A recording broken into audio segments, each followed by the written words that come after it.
Hello students, this is your very own pain physician and biology guru doctor Anshuman Agrawal once again.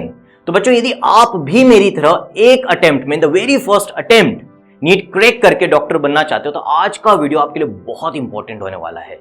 बच्चों, मैंने एक attempt में along with my 12th class NEET crack की थी with all India rank 196। फिर मैंने MBBS करी, एमडी करी।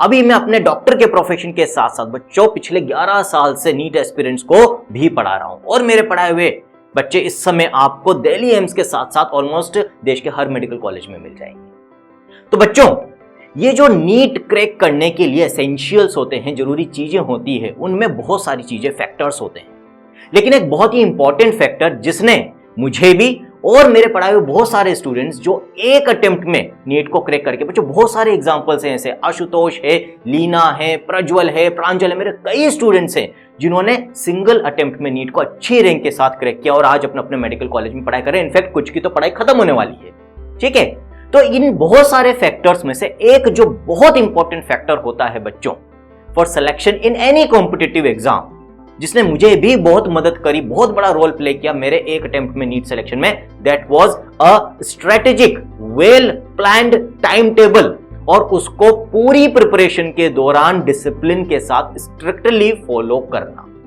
तो बच्चों, मैंने अपनी पूरी प्रिपरेशन के दौरान एक प्रॉपरली प्लान्ड टाइम टेबल को पूरी ईमानदारी से स्ट्रिक्टली फॉलो करा और इसकी वजह से मुझे कभी भी दिमाग में यह डाउट नहीं था कि मेरा सिलेक्शन नहीं होगा। कभी भी मैं बीच में बहुत ज्यादा डिप्रेस नहीं हुआ, डीमोटिवेट नहीं हुआ। क्यों?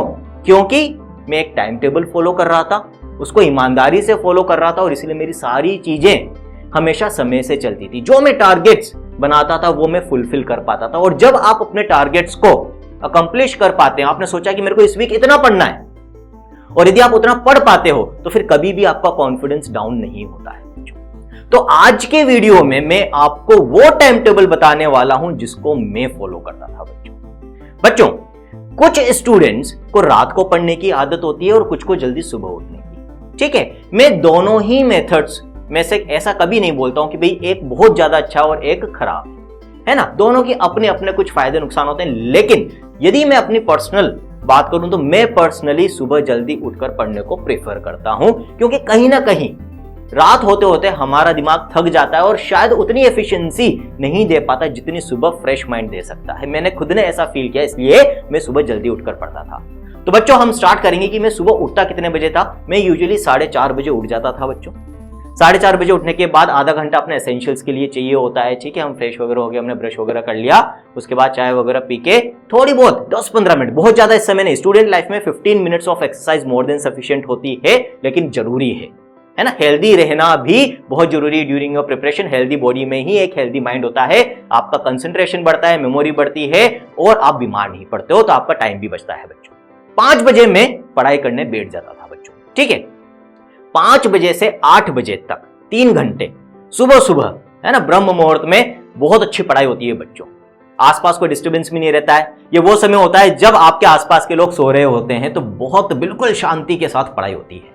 ठीक है, इस 3 घंटे की पढ़ाई के बाद फिर मैं ब्रेक लेता था। एक और चीज बच्चों, ये जो 3 घंटे की पढ़ाई है, इसमें आप थोड़ा बहुत हल्का फुल्का कुछ नाश्ता जरूर कर लें, क्योंकि दिमाग को ग्लूकोज नहीं मिलेगा तो एनर्जी नहीं मिलेगी। ठीक है, उसके बाद फिर मैं एक ब्रेक लेता था जिसमें एक प्रॉपर ब्रेकफास्ट करता था, नहाने का काम भी उस ब्रेक में करता था। ठीक है, तो करीब 8 बजे से लेकर बच्चों 9:30 बजे तक एक प्रॉपर ब्रेक लेता था, जिससे मेरा माइंड वापस से रिलैक्स हो जाए। मैं नहा लिया हूं, मैंने नाश्ता कर लिया है, अब मैं वापस से तैयार हूं पढ़ाई करने के लिए।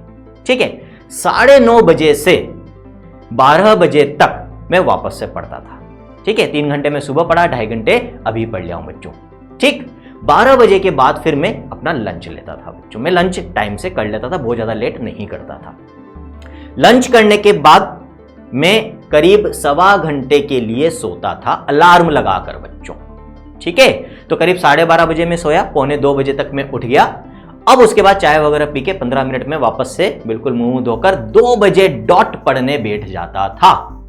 और इस बार अब 2 बजे से लेकर करीब 5:30 बजे तक पढ़ता था बच्चों। ठीक है, बीच में जब भी आप 1-1.5 घंटा पढ़ लो तो 5 मिनट के लिए ब्रेक ले लिया करो। मैं भी लेता था बच्चों, है ना, थोड़ा सा घूम लिए, थोड़ा सा टहल लिए बीच बीच में 5-10 मिनट, तो आपकी कमर भी सीधी हो जाती है, माइंड भी फ्रेश हो जाता है, कंसंट्रेशन फिर से बैठ जाता है। यूजुअली ये होता है कि हम करीब पौने घंटा पढ़ लेते हैं तो थोड़ा सा माइंड डिस्ट्रैक्ट होने लग जाता है, तो उस समय उठ जाया करो 5 मिनट के लिए, म्यूजिक सुन लिया, टहल लिए, पानी पी लिए, फिर वापस से बैठ जाया करो।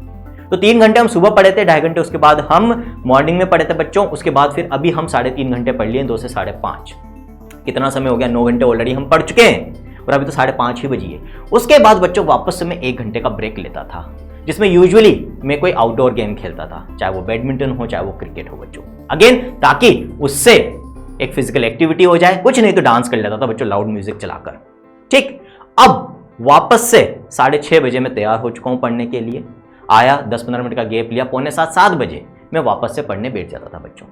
7 बजे से करीब 8:30 बजे तक पढ़ता था, 1.5 घंटा। उसके बाद फिर मैं अपना डिनर लेता था बच्चों।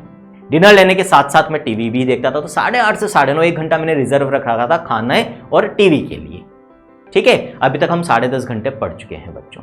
9:30 बजे से 11 बजे तक मैं वापस से पढ़ता था और फिर 11 बजे सो जाता था। अगेन अगले दिन का रूटीन 4:30 बजे स्टार्ट हो जाता था बच्चों। तो 5.5 घंटे में रात को सोया हूं बच्चों, 1.25 घंटे में दिन में सोया हूं, तो इसका मतलब क्या हुआ, ऑलमोस्ट 7 आवर्स की स्लीप भी ले रहा हूं, एक साथ बहुत लंबे लंबे स्ट्रेचेस में भी नहीं पढ़ा हूं। ठीक है, फिर भी टोटल मिलाकर कितने घंटे की पढ़ाई हो गई है बच्चों, आराम से 12 घंटे की पढ़ाई हो गई है। मेन चीज ये नहीं है कि आप एक दिन में कितने घंटे पढ़ रहे हो, ठीक है, मेन चीज ये है कि आप उसमें कंसिस्टेंसी कितनी रख रहे हो। आप यदि 5 दिन 12 घंटे पढ़ के फिर 5 दिन 3 ही घंटे पढ़ोगे तो फिर कोई सेंस नहीं है। ठीक है, तो यदि आप अपनी पूरी प्रिपरेशन के दौरान, जो बच्चे अभी 11th में आए वो 11th और 12th, जो बच्चे भी 12th में आए वो पूरी 12th के दौरान, या जो 12th पास है वो पूरे साल, यदि रोजाना पूरी ईमानदारी से डिसिप्लिन्ड वे में 12 घंटे पढ़ लोगे तो बच्चों मेरी गारंटी है कि आप रैंक 1 भी फोड़ सकते हो। ठीक है, तो ये जो मैंने अभी टाइम टेबल बताया ये मेरा खुद का पर्सनल टाइम टेबल है। आप अपने रूटीन के अकॉर्डिंग इसमें थोड़ा बहुत मॉडिफिकेशन कर सकते हो। जो बच्चे ज्यादा देर तक पढ़ते हैं रात को वो थोड़ा सा लेट उठ सकते हैं, लेकिन ओवरऑल जो ब्रैकेज है ना, कि भाई कितना कितना समय में हमें टुकड़ों में पढ़ोगे तो अच्छी पढ़ाई होगी। आप सोचोगे मैं एक साथ 6 घंटे पढ़ूं तो बेटा एफिशिएंसी उतनी, आउटपुट उतना नहीं निकलता है। ठीक है, तो इसी तरह के और वीडियोस आगे चैनल पे आते रहेंगे। पूरी नीट की प्रिपरेशन आपकी यहीं चैनल पर हो जाएगी। जिन बच्चों ने अभी तक चैनल को सब्सक्राइब नहीं करा वो चैनल को सब्सक्राइब कर लें और नोटिफिकेशन आइकन को प्रेस कर दें ताकि आगे से आगे आपको सारे वीडियोस की इंफॉर्मेशन मिलती रहे। This is all for today from your friend, mentor and motivator doctor Anshuman, signing off. Thank you.